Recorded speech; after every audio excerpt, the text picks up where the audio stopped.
What's up, guys, and happy Halloween. I'm Tay. Happy Halloween. I'm Rob. And today we are going to complete the saga that we've been doing. We've been trying something new. We're going to be doing scary stories again. Tay, I have two amazing stories today. Are they as amazing as the last one? I would say, if not more. So my first story is a little bit different than what we've been doing. Mm-hmm. This first one is actually a Japanese folklore that is actually my personal favorite scary story that I've ever heard. And the story that you're going to be reading is actually a day that happened on Halloween. Again, I didn't read these stories, so it'll be a surprise to me. I say we get into it. Yes, sir. And like I said, this will be a happy Halloween, man. So hopefully you guys are watching this on Halloween night. I don't know. Enjoy your candy, Yeah. get spooked, have some, I don't know what people do on Halloween, but get under a blanket. Hot chocolate, maybe? Hot chocolate. Maybe. I think that's what I do. Really? That's a me thing? I don't know. That's a you thing. Yeah. Okay, guys, so the first story I'm going to be reading is actually called The Tale of the 8-Foot Woman. 8 foot tall. Put that in perspective. We see 6 foot, even 7 foot maybe, but 8 foot's crazy. Yep, this is some Japanese folklore. This is she's very well known in Japan. Mm-hmm. Actually, if you haven't heard this story, I'm going to be surprised. Okay. So does 8-foot tall woman even ring any bells? No. I'm glad. I'm glad. So I'm going to give you a little bit of background to start. Very tiny. So the background of the story. 8 feet tall, or Hachisakuma. I might butcher that a lot. Sorry, guys, but you'll know what I'm trying to Did say. they say it more than once in the story? A lot. Is a Japanese urban legend about a tall woman who abducts children. She is 8 feet tall, wears a long white dress, and makes a sound like po, po, po, po, po, po. She makes that like that's her signature when she walks into a room. Everyone knows her by po, po, po. Interesting. Okay, gonna get right into the story, guys. My grandparents lived in Japan. Every summer, my parents would take me there on a holiday to visit them. They lived in a small village and they had a big backyard. I loved to play there during the summer. When we arrived, my grandparents always welcomed me with open arms. I was their only grandchild, so they spoiled me. The last time I saw them was the summer when I was 8 years old. As usual, my parents booked a flight to Japan and we drove to the airport to my grandparents' house.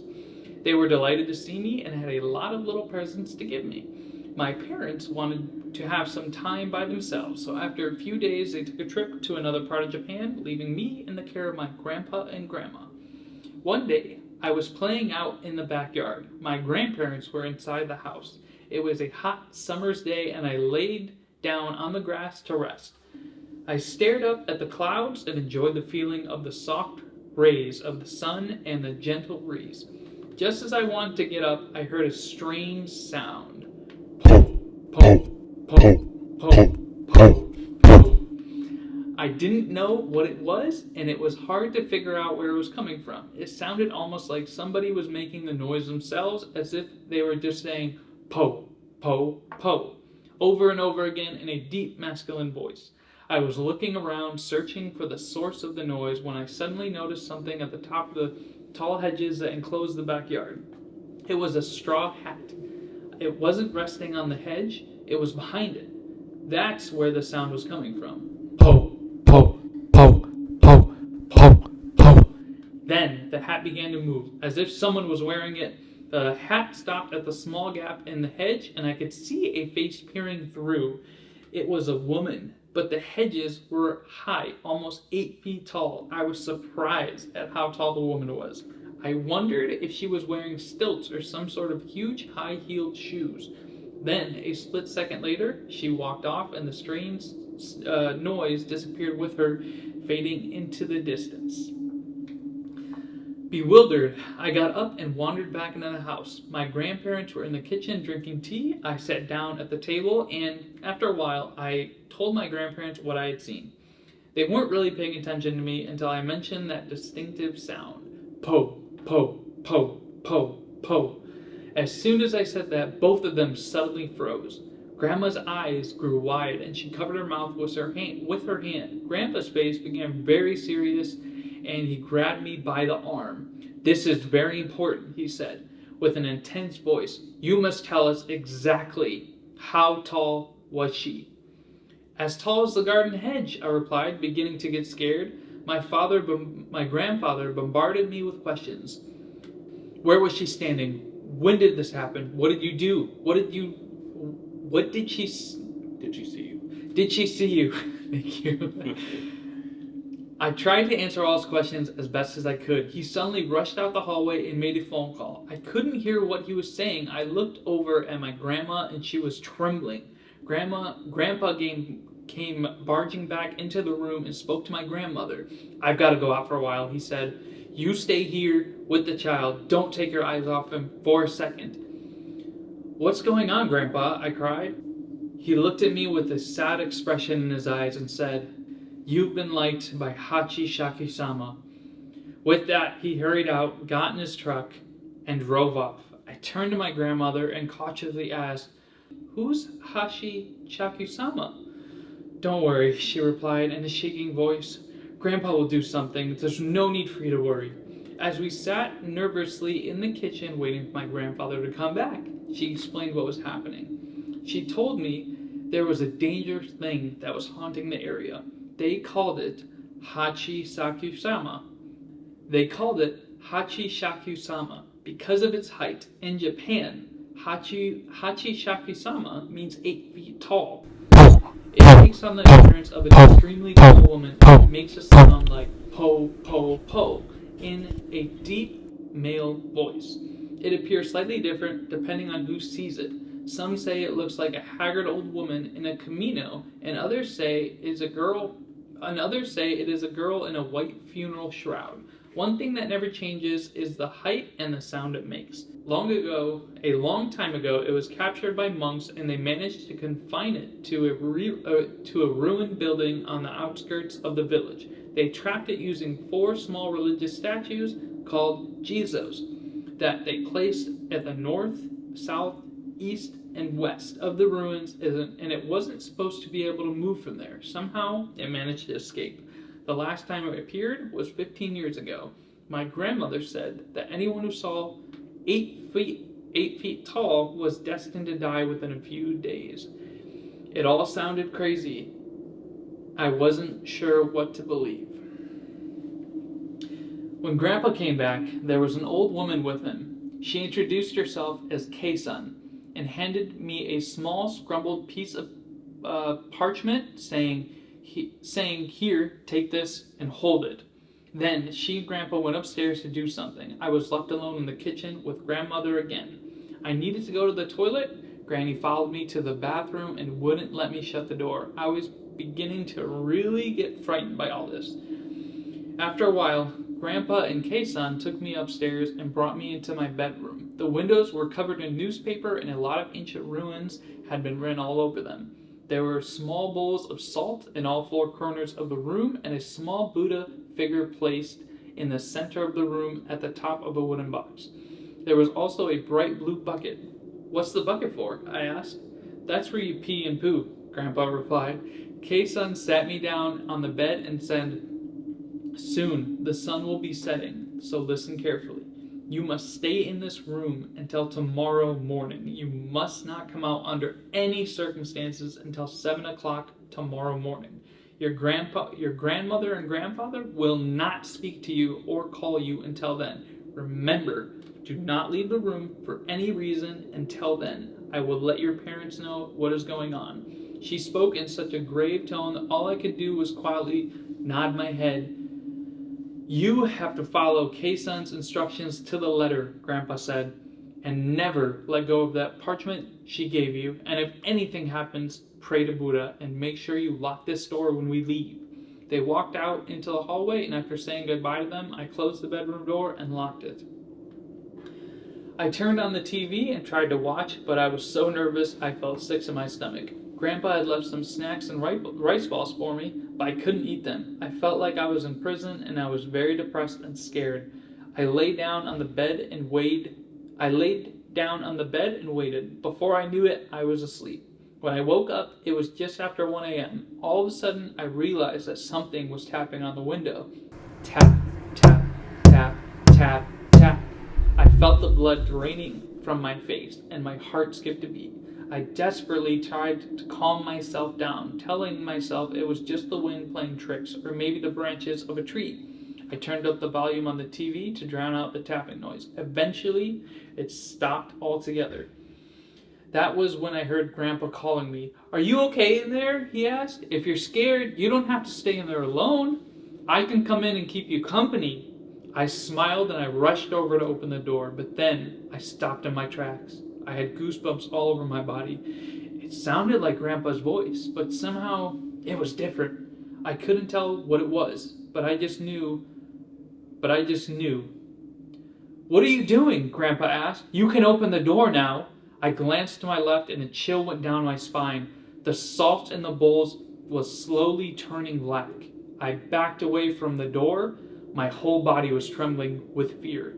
I fell on my knees in front of the Buddha statue and clutched the piece of parchment tightly in my hand. I started desperately praying for help. "Please save me from Hachishaku-sama," I wailed. Then I heard the voice outside the door saying, "Po, po, po, po, po, po, po." The tapping on the window started up again. I was overcome by fear and I crouched there in front of the statue, half crying and half praying for the rest of the night. It felt like it would never end, but eventually it was morning. The salt in all 4 bowls were pitch black. I checked my watch. It was 7:30 a.m. I cautiously opened the door. Grandma and Kei-san were standing outside waiting for me. When she saw my face, Grandma burst into tears. "I'm so glad you're still alive," she said. I went downstairs and was surprised to see my father and mother in the kitchen. Grandpa came in and said, "Hurry up, we've got to get going." We went to the front door and there was a large black van waiting in the driveway. Several men in the village were standing around it, pointing at me and whispering, "That's the boy." The van was a 9-seater and they put me in the middle, surrounded by 8 men. Kei-san was in the driver's seat. The man on the left looked down at me and said, "You've got yourself in quite a spot of trouble. I know you're probably worried. Just keep your head down and your eyes shut. We can't see it, but you can. Don't open your eyes until we get you safely out of here." Grandpa drove in the front, and my dad's car was following behind. When everyone was ready, our little convoy started moving. We were going fairly slow, around 20 kilometers an hour, or maybe less. After a while, Kei-san said, "This is where it gets hard," and started muttering a prayer under her breath. That was when I heard the voice, "Po, po, po, po, po, po, po." I clenched the parchment Kei-san gave me tightly in my hand. I kept my head down. I peeked outside and I saw a white dress fluttering in the breeze. I saw it moving along the van. It was Hachishaku-sama. She was outside the window, but she was keeping pace with us. Then suddenly, she bent down and peered into the van. "No!" I gasped. The man beside me shouted, "Close your eyes!" I immediately shut my eyes as hard as I could and tightened my grip on the piece of the parchment. Then the tapping began. Tap, tap, tap, tap, tap. Then the voice became louder. Po, po, po, po, po, po. There was tapping on the windows all around us. All the men in the van were startled and on edge, murmuring nervously to themselves. They couldn't see 8 feet tall, but they couldn't hear her voice, but they could hear the tapping on the windows. Kei-san started praying louder and louder until she was almost shouting. The tension inside the van was unbearable. After a while, the tapping stopped and the voice disappeared. Kei-san looked back at us and said, "I think we're safe now." All of the men around me breathed a sigh of relief. The van pulled over to the side of the road and the men got out. They transferred me into my dad's car. My mother held me close and tears were running down her cheeks. Grandpa and my father bowed to the men and they went on their way. Kei-san came to the window and asked me to show her the piece of parchment she had given me. When I opened my hand, I saw it had gone completely black. "I think you will be okay now," she said, "but just to be sure, hold on to this for a while." She handed me a new piece of parchment. After that, we drove straight to the airport, and Grandpa saw us safely on the plane. When we took off, my parents breathed a sign of relief. My father told me he had heard about 8 feet tall before. Years ago, his friend had been liked by her. The boy disappeared and was never seen again. My father said there were other people who had been liked by her and lived to tell about it. They all had to leave Japan and settle down in foreign countries. They were never able to go back to their homeland. She always chooses children as her victims. They say it's because children are dependent on their parents and family members. This makes them easier to deceive when she poses as the relative. He said the men in the van were all blood relatives of mine, and that's why they had been sitting all around me, and why my father and Grandpa had been driving in the front and the back. It was done to try and confuse Hachishaku-sama, while it took a while to contact everyone and get them all together. So that is why I had to be confined in room all night. He told me that one of the little Jesus statues, the ones that were meant to keep her trapped, have been broken, and that's how she escaped. It gave me chills. I was glad when we finally got back home. All this happened more than 10 years ago. I haven't seen my grandparents since then. I haven't been able to do much I haven't been able to do so much as set foot in the country. Afterwards, I would call them every few weeks and talk with them on the phone. Over the years, I tried to convince myself that it was just an urban legend, that everything that happened was just some elaborate prank. But sometimes I'm not so sure. My grandparents died 2 years ago. My grandfather died 2 years ago. When he was sick, he wouldn't allow me to visit him, and he left strict instructions in his will that I wasn't to attend his funeral. It was all very sad. My grandmother called a few days ago. She said that she had been diagnosed with cancer. She missed me terribly and wanted to see me one last time before she died. Are you sure, Grandma? I asked. Is it safe? It's been 10 years, she said. It all happened a long time ago. It's all forgotten. You're all grown up now. I'm sure there won't be any problem. But what about Hachiko-sama? I said. For a moment, there was silence on the other end of the phone. Then I heard a deep, masculine voice saying, "Po, po, po, po, po, po." That's a long story. How you feel? Tired. Creepy too, though. Let's unpack that. Isn't that a freaky urban legend? So you can't survive. So I mean, these are my two questions that I guess my overly analytic brain wants to think about.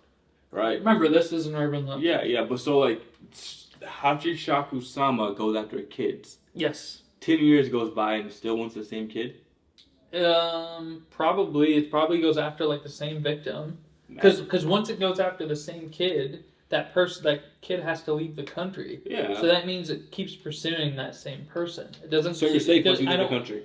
Hmm? You're safe once you leave the country. Yeah, it's confined to Japan from what it sounds like. Mm-hmm. So I mean, but if you go back, it's like you're marked. Is that an image? So they're just like hand drawn photos of what people think that she looks like. I'll show you them. That'd be creepy though, an 8 foot tall woman. Dude. And I don't know what it is, but the po, that scares me. I don't know why. I think the imagery scares me.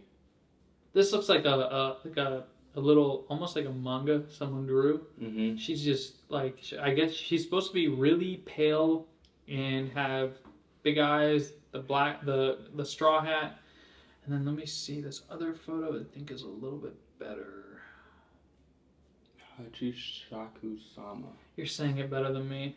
Yeah, see, man. Hey. I mean, big, wide smile. That's voluptuous. That never took me out. Something.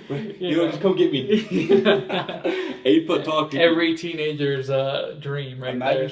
Okay, and then these three are the Jesus, I don't know if I'm saying it right, but Jesus statues. These are where they put in the north end, south, and all that to trap her. And there's only 3 because one was broken. I'd be interested in researching more about what the Jesus mean. What the meaning is? I guess there's something in Buddhism. Yeah, Buddhism. Yeah, because they were Buddhists. He was the grandfather was saying to pray to Buddha if something happened. I like the story, man. I really, really like this story. Yeah, it was creepy for sure. I don't know if it's as scary as the Paranormal Activity. Because those feel more real. Yeah.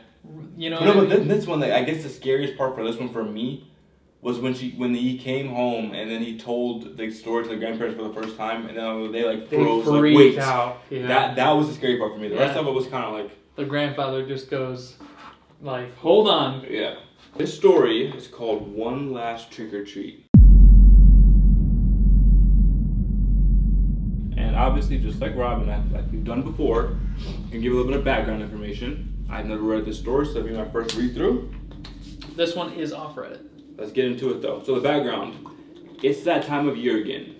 I know how I'm going to be spending my Halloween. Same way I have for the past 2 years, slowly nursing a beer in the bar, watching the glass sweat on the smooth wooden counter, staring at it until it goes warm in my hand. I'm not there to get drunk, I'm there to escape. I never want to be alone at home over Halloween night again. I promised the deputy that I wouldn't talk about that night. The town didn't need it. Hell, I even deleted the video. Of course he did. I know. I thought that too. But now, with Halloween around the corner, it all comes back. Well, small town law enforcement doesn't care too much about Reddit. Now, so what are your thoughts about that first little? So he's a guy. He's not a drunk. He's just there to not be alone. He's just a regular guy that's in a bar because he's afraid of what happened because of the story. Simple. Let's get to it. I want to see what's happening in this story. Very light background. All right, here we go. I live in a small house at the end of the lane. Another nondescript house down a row of its sisters. Another nondescript house down a row of its sisters. Prefabricated mostly. Far enough off the beaten path to be cheap. Not so far to be rural. But close, pretty damn close. I didn't expect many kids to call around trick-or-treating come Halloween. It's a long road, and most children manage to fill their baskets long before they get to my place. Besides, I quite like the peace and quiet. Halloween used to be one of the... This guy, he has an accent, I can tell. Like he is, Why? Because his mannerisms. Like, besides, I quite like the peace and quiet. I quite like the peace and quiet. I quite like the peace and quiet. See what I'm That's saying? what you're talking See, about. it's okay. Halloween used to be a good night to settle down and catch some of the classic horror movies on TV. I kept a couple of bags of candy around just in case some kids actually made it all the way down the lane, but mostly it would be an evening to myself. I can't quite remember what I was watching that night, probably because I'd been enjoying an after-dinner beer and I may have gotten carried away, dozing off after one too many. I woke with a start. My beer had gone warm on the side table, my hand still curled around the can. I winced as I unwrapped my fingers. Something had woken me up. The TV droned on in the background, the senseless drivel of the late-night programming flickering across the room. Maybe it was just some high school kids out after some Halloween party, out on the streets, making some noise that just woke me up. I checked the time. It was past midnight. I was glad that I'd invested in a little security for my house. Just the basics, really. A good camera to cover my front lawn, motion-activated lights around the front and back. I was trying to make the tough decision of whether to clear up the mess right there and then or just to kick the can down the road till the next morning when a loud rapping at the door shattered the silence. The can bounced off the floor, warm beer spraying across the bottom of my track pants. The shock left me too numb even to swear. I adjusted the can back upright when the knocking sounded again. The arrhythmic rap, increasingly impatient, the tempo building up as I stepped toward the door. I peered around the edge of the window. I saw nothing but my pale face in the glass. It was pitch dark outside. Why wasn't the light working? The knocking stopped. A tree branch, perhaps. Or something else tapping on the porch. The peephole glared at me. that little glass orb suddenly bulging with some half-promised horror. I swallowed, or I tried. My throat was dry, the warm beer on the floor suddenly inviting. It's nothing, I said out loud, hoping that the familiar echo of my voice off the walls would ground me somehow. I walked up to the door and peered out, only seeing the orange cones cast by the halogen streetlights a distance away. Nothing, I thought to myself, feeling childishly stupid. I sucked in a deep breath, feeling my lungs strain, then let the air out slowly. Then another knock. I turned back around and faced the door. My heart punched at the inside of my chest, its crazed dance playing counterpoint to the knocking. I wasn't surprised to see my hands shake as I reached for the doorknob. Our town was a safe one, far from the troubles of the big cities, or so we'd read in the newspapers. We had little more to fear in the night than seeing our trash strewn across the yard by the nimble fingers of raccoons. I threw the door open. The porch lights winked on, suddenly blinding me. I blinked away the white spots from my vision. A pair of children stood on my porch. They must have been 9 or 10. I couldn't see much more of them because they were in the classic Halloween getup. A simple sheet draped over each of them, a pair of holes cut out for them to see through. A pair of small baskets for candy broke the smooth lines of the sheets. The toes of brand new dress shoes peeked out from under the sheets. A boy and a girl, I thought. Trick or treat. I just love hearing that word. Exactly, me too. Good vibes. Such a common refrain. I'd expected the words, but not the delivery. There were 2 figures in front of me, yet their voices seemed to come from a great distance away. Trick or treat. The pair spoke again. I felt a little discomfort at the distortion in their voices. More than the weird volume, their voices seemed to blend in with each other's, with some strange harmonics at play at the edges. It seemed almost as though there was a choir of 2 just there speaking to me. Treat, I guess, I said. More than anything, I wanted those 2 away from my house. The whole situation felt wrong. The familiar veneer of the season concealing something deeper, something rotten, like the smell of panic when biting into a fruit and feeling that lack of resistance, your teeth sinking into soft mush instead of sweet flesh. For a moment, I blamed the haze of alcohol, the dregs of sleep clouding my judgment, but adrenaline had swept those far away. My fear was true. I turned to the counter where I kept my eyes and grabbed for the bag of candy I had prepared for the occasion. I was half hoping that the 2 figures would be gone when I returned to the door, that they'd been a figment of my imagination, perhaps a shadow of some dream brought on by cheap horror movies and cold pizza. I had no such luck. The pair hadn't moved an inch. They each raised their baskets. There was already an assortment of candy there. They'd had a good day. A bit late for you guys to be out, isn't it? Where are your parents? The only answer I got was an impatient shaking of the baskets, the rasp of candy wrappers rustling. I held out a handful of candy, ready to drop in and call it a night. I expected to see a small pale hand clutching the handle of the basket. Instead, I saw an anemic matte sheen of plastic. The basket was draped over the plastic hand of some kind of store mannequin. I was more than thoroughly creeped out by this effective little trick. I shrugged. Maybe the voices were recorded, a little technology to bolster an otherwise traditional costume. I felt the fear melting away as I explained it to myself in my head. Just some clever little children, probably with the help of an adult. Smart, I thought. It has certainly got me going for a while. Stay safe, I told them, dropping the last of the candy into the baskets. They didn't acknowledge me. They just stood on the worn wooden boards of my porch. I shut the door on them. The window darkened as the light on the porch shut off. Odd. Maybe the motion detection stopped working. Some unbidden instinct told me to stay there and wait. I heard the unmistakable sound of footsteps on the porch as the 2 walked off. Still the light stayed dark. My relief grew as the odd strangers left my property. Still, something didn't sit right. Something wasn't right.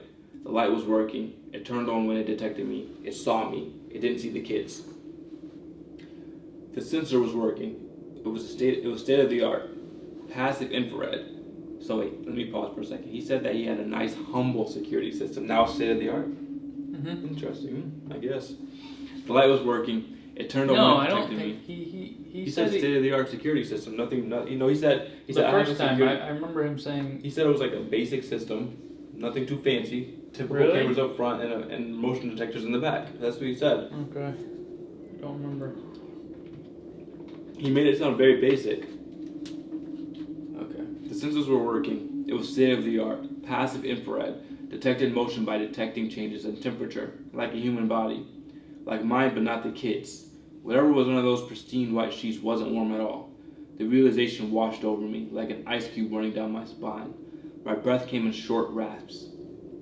I had to see. I had to know. I could barely bring my hand to the curtains. They were shaking so bad. When I pinched the edge of the curtain between my thumb and my finger, the curtain began to undulate widely.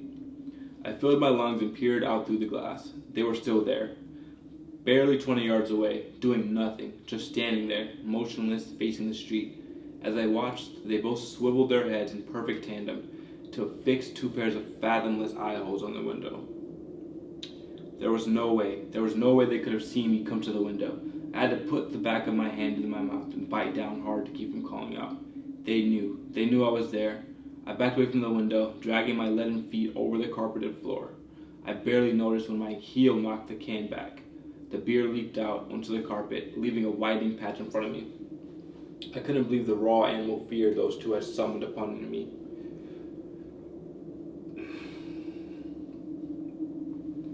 Every instinct I had told me to run. Run, get help, anything but stay and be trapped in my own house. What could I do? Call the police and tell them that I was scared of 2 little children trick-or-treating? Call one of my friends past midnight and ask them to come over like a little boy crawling to his parents' room after a nightmare?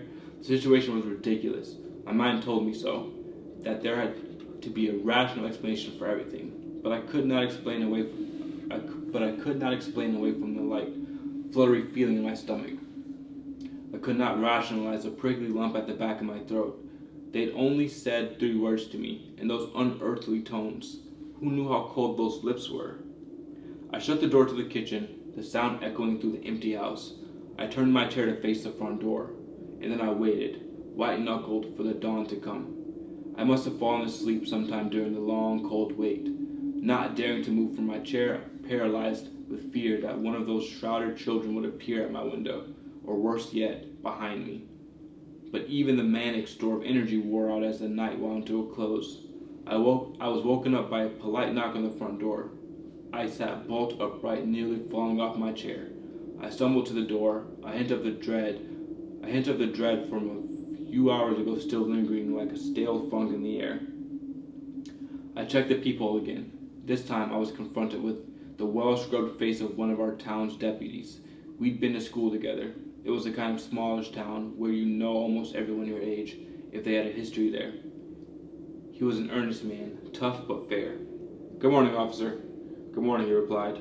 The sour look in his face told me that it was anything but that. His nose twitched as he took in the stale, sour smell of beer steaming off the floor in the morning sun. "Had a good night last night?" I thought back to the night before. No, I didn't. The lawman was quick to see the fleeting shadow of doubt wash across my face. He pressed home his advantage. "You care to explain why you stole the 2 mannequins from the store, dressed them up, and put them on your lawn?" What? He shifted to the side and past his door, feeling bulk. I saw 2 familiar shapes on my lawn. My lungs wouldn't fill with air. They were still there. They'd been there the whole time. "You okay, buddy?" The big man leaned in, blocking my view, and steadied my shoulder with one of his strong hands. I brushed his hand off and lurched out into the yard, mindless of the freezing dew on my bare feet. The pair stood there, draped in sheets, joined in between them. They were holding hands. The 2 of them were holding hands. I brought my palm down gingerly on the head of the one nearer to me. Hard. I felt hard plastic. I whipped the sheet off with one smooth motion. I gave a strangled cry as I stared into empty green eyes of a child mannequin. I backed away, too quick. I ended up on my ass on the cold grass, clawing and scrambling backwards until I bumped into the solid legs of the deputy behind me. He'd been quick to recognize my unease earlier. He was just as quick to realize genuine fear. He hoisted me back up to my feet and helped me back into my house. "Mind telling me what that was all about?" He dumped me on the office chair in front of my computer. I tried, but I couldn't force the words out. The deputy sighed and settled onto my couch, wrinkling his nose at the empty beer cans on the side table. He leaned forward. First call of the morning after Halloween, and I'm chasing down some BS breaking to a store in the middle of town. Now I've got you hungover and scared shitless from a darn pair of dolls in your front yard. What I know is someone got into a store, smashed up the glass, stole sheets and a couple of mannequins. Bloody kids again, except the glass. The lines on his brow deepened. I watched his Appy? That's crazy, isn't it? Apple. Yeah. I watched his Adam's apple bob up and down. The glass was on the outside of the shop only. Darnest thing. You've got a camera on your yard, don't you? I nodded numbly. What say you give me another 10 minutes of your time, tops? We go through the footage. I see you put those things on your lawn, and then I'll be out of your life, hopefully for good. I turned to face the computer and called up the stored videos on my hard drive. They were all transferred by Wi-Fi, convenient for the time I had bought the cameras. Just put on double speed backwards. We'll see who set them there soon enough. I hit the reverse play key and upped the speed. I saw the two of us scuttle from the house to the lawn and back again, then the first rays of sunlight retreating from the grass, pulling back over the pair of figures, until they were back in darkness. The two of them stood there motionless for the longest time. When the two figures moved all by themselves in a jerky, swaying motion, back from my lawn to the front door, the cursor danced a little jig in the corner of the screen as the shakes returned stronger than before. The sharp hiss behind me told me that I wasn't alone in my discomfort. I shuddered as I watched myself on screen, so close to the two abominations, giving them a handful of candy each. I slowed the recording back to normal speed. On screen, I saw myself turn back into the house to retrieve the candy. The two figures stood there, impassive. As one, they both fixed those dark eye holes on the sheets on the camera. There was something else unmistakable. There was a slight pulse in the sheets, a small ululation. The mannequins were breathing. I've seen enough. I turned to look at the deputy. His face was as white as the sheets on the shrouded figures on the screen. His hands tight around the grip of his sidearm. That of all things scared me the most of all. A symbol of law and order who had just seen the worst of what our little community had to offer. Just as scared as I was, and ready to pull a gun in my house. I clicked the window shut and got up. I wandered over to my cabinet. I pulled out a pair of tumblers and a bottle of the good stuff. The bottle gave a couple of contented glugs as I sloshed the rich golden whiskey into glasses.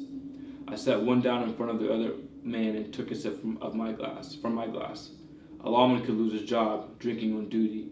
The deputy didn't hesitate when he emptied half the glass. He didn't look at me when he spoke. My old Nan wasn't from around here. She was back from the old country across the sea. She hated Halloween. Said there were things out that night that weren't meant to see the light of day. One night a year, she told me, for one single night, some things were set loose. The candy and costumes were a new thing. Back in the past, on All Hallows Eves, good folk crossed themselves and prayed and stayed in. Whatever's on that recording, it's not what our town needs, you understand. Dumb high school kids, I said, the lie taking shape and form in my mouth, fooling around. The lie fleshed out, took on a veneer of credibility. That would be the explanation. No one had to know the dark kernel of that story. And your camera, it was having technical difficulties that night. Never was a good piece of equipment, regretted buying it the same week. Stuck out his hand and we shook on it, and I have kept my word till now. There isn't a good reason why I broke my promise. I'd never known true fear till that night, but I replayed it in my head over and over. The recording is long gone, of course, but every detail of that night has been branded on my mind. I remember the fear, but I cannot think of a single action the two of them had done to threaten me. Eerie, unnatural, but without a drop of malice. It'll be Halloween soon. I know where I'll be on that dark night. Some things roam on the streets that shouldn't be there. The masks and costumes aren't always for the children. Sometimes they're for the adults, for our own protection. After the deputy left, I watched the video, forwards just once. I remember seeing the two figures on my lawn, slowly inching their hands up, locking them under the sheets, and waiting for the sun to rise. Things that shouldn't be out on this good earth, but sometimes, they just want the simple things, like one last trick or treat. Dumb. That's creepy. That's extremely So strange. I'm guessing two little ghost kids who want a last trick or treat. That's what it sounded like. They possessed some mannequins from a store. That's what it sounds like. Yeah, put a sheet over their head and went trick-or-treating. That's creepy though. It's extremely creepy, and it wasn't. He just so happened to be the last house because there was candy already in the bucket. Imagine that, and imagine catching it on camera, seeing and then deleting it. Mannequins like jerking towards your front now door. See, okay, that's what would get me. Yeah. If I'm like, okay, that couldn't have happened, but then I'm all right. Let me go look at the security footage.